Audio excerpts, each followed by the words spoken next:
Hello friends, मैं doctor Ruchika Garg और आज हम बात करेंगे ट्विन प्रेगनेंसी के बारे में, यानी जुड़वा बच्चों के बारे में। तो कुछ लोगों को जुड़वा बच्चे काफ़ी फैसिनेटिंग लगते हैं। कुछ लोग कहते हैं कि हमें एक ही बार में 2 बच्चे हो जाएं तो काम हो जाए। तो ऐसी बात नहीं है। ट्विन प्रेगनेंसी एक हाई रिस्क प्रेगनेंसी है और वैसे तो ट्विन प्रेगनेंसी का इंसिडेंस 250 में से एक प्रेगनेंसी ट्विन प्रेगनेंसी होती है। लेकिन आजकल जो है ट्विन प्रेगनेंसी थोड़ी सी बढ़ रही है क्योंकि लोगों में इनफर्टिलिटी या फिर बच्चा न होने की समस्या बहुत ज़्यादा बढ़ रही है। और जो हम ट्रीटमेंट देते हैं कंसीव होने के लिए, उसमें एग बनाने की कुछ दवाई दी जाती हैं, जैसे कि क्लोमीफीन है या लेट्रोजोल है या FSH है, गोनाडोट्रोपिन्स के इंजेक्शंस लगाए जाते हैं। तो उसमें एक से ज़्यादा एग बनने के चांसेस होते हैं। तो जब एक से ज़्यादा एग बनेगा तो ट्विन प्रेगनेंसी होने की भी ज़्यादा चांसेस रहते हैं। तो ट्विन प्रेगनेंसी में एक्स्ट्रा केयर, मदर को एक्स्ट्रा खाने की ज़रूरत होती है। तो सबसे पहले जानते हैं कि क्या होता है ट्विन प्रेगनेंसी। जैसे कि 2 तरह की ट्विन्स हो सकते हैं। डाइजाइगोटिक ट्विन्स जो नॉन आइडेंटिकल ट्विन्स होते हैं, जिनमें ब्रदर जो मतलब डिफरेंट सेक्स के भी हो सकते हैं, एक भाई बहन हो सकते हैं या 2 बहनें होंगी।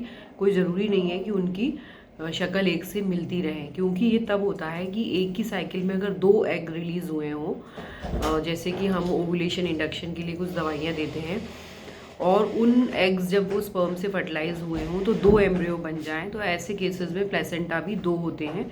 इनको डाइजाइगोटिक ट्विन्स कहते हैं। ये सिमिलर नहीं दिखते, जैसे कि भाई बहन एक दूसरे से सिमिलर दिखते हैं, इसी तरह से ये एक दूसरे से रिजेंबल कर सकते हैं। ये प्रेगनेंसी बहुत ज़्यादा उतनी हाई रिस्क नहीं होती जितनी कि मोनोजाइगोटिक ट्विन्स होते हैं। दूसरी जो प्रेगनेंसी होती है मोनोजाइगोटिक ट्विन्स में, उसमें क्या होता है, एक ही एम्ब्रियो बनता है और फिर वो जब डिवाइड होता है तो ऐसे ये आइडेंटिकल ट्विन्स होते हैं। ये दोनों सेम सेक्स के होंगे क्योंकि एक ही एम्ब्रियो के टूटने से ये बने हैं, और ये इनकी शक्ल मिलेगी।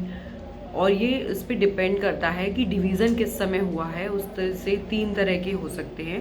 मोनोजाइगोटिक ट्विन्स जो हैं बहुत ही हाई रिस्क प्रेगनेंसी होती है। इसमें काफ़ी कॉम्प्लिकेशंस हो सकते हैं कि जब दोनों जुड़े हुए हैं, कभी कभी वो सेपरेट ही ना हो तो कंजॉइंट ट्विन्स बन जाते हैं। आधी बॉडी सेपरेट हुई है, आधी नहीं हुई है, या कभी नीचे से इसमें ट्विन ट्रांसफ्यूजन सिंड्रोम या trap, twin reverse arterial perfusion, इस तरह के कुछ कॉम्प्लिकेशंस होते हैं जो स्पेसिफिक होते हैं।